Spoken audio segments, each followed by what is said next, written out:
This is the story about the strange unsolved murder and cold case of Missy Beavers. It's been nearly 10 years since she was brutally murdered and no one has been arrested in connection to her death. So Terry Missy Beavers was born as Terry Lynn Strickland on August 9th of 1970. This was in Graham, Texas. She reportedly married Brandon Beavers, who is also pictured here, in 1998. And she ended up quitting her job as a teaching assistant so she could spend more time with her 3 daughters. In 2016, which was the year of her murder, Missy was 45 years old and she was living in Red Oak, Texas with her family. Family and friends described her as being a ray of light and said she was always ready and willing to help anyone who ever needed anything. One friend reportedly said she was an amazing woman who was always kind.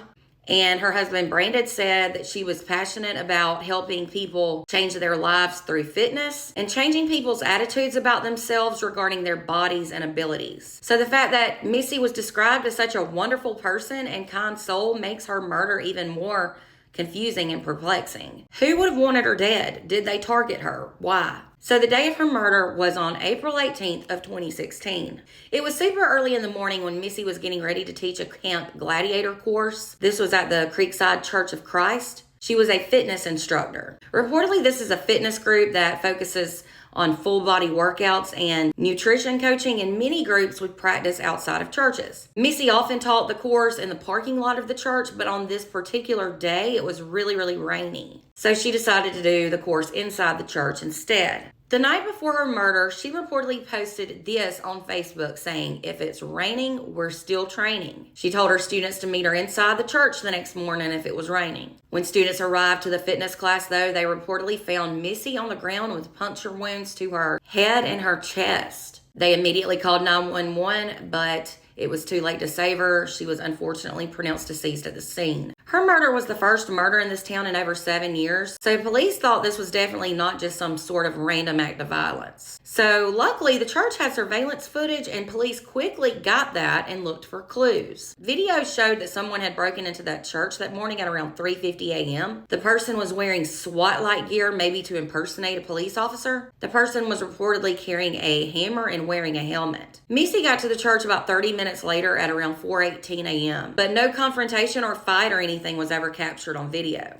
From the surveillance footage, police estimated that the suspect was between 5'2" and 5'7", but they were not able to determine the gender of this person. Experts also said that this person had some sort of limp in their right leg, and they described the suspect as having a feminine-like walk. Now, to begin with, police thought that maybe Missy interrupted a burglary in progress and ended up dead. It is believed she encountered the suspect when she was moving exercise equipment out of her vehicle, her truck, to the church. But there was no evidence that anything was taken from the church, so that doesn't really support the idea of a burglary. In fact, police started to think this was indeed targeted, but who would have wanted her dead? When police started to look into her husband, Brandon, it was found that there was a lot of conflict in their marriage. Investigators found that there were financial troubles and affairs. And, well, both could have been a motive for a murder. Now, there was also reportedly a strange LinkedIn message that she received from a man she didn't know a few days before she was killed. She showed this message to a friend, and that friend also agreed that it was creepy and strange.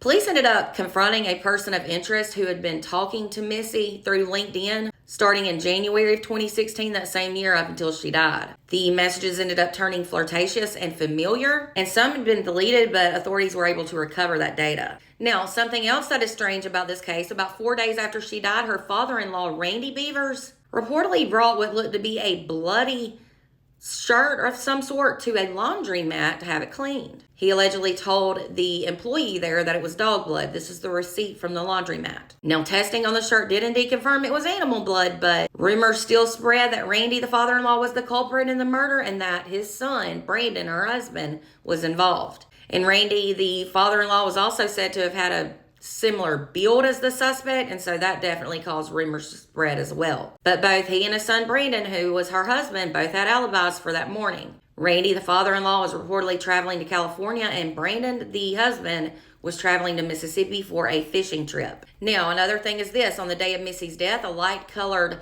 Nissan Altima between the years of 2010 and 2012 was seen near the church's parking lot at around 2 a.m. Police didn't believe the car was connected to the murder, but they still wanted to talk to the driver. I don't know if they ever did or not, though. So months went by without any solving of the case. So the Texas Rangers and the FBI were both called in to assist. There were, of course, a ton of rumors surrounding her case.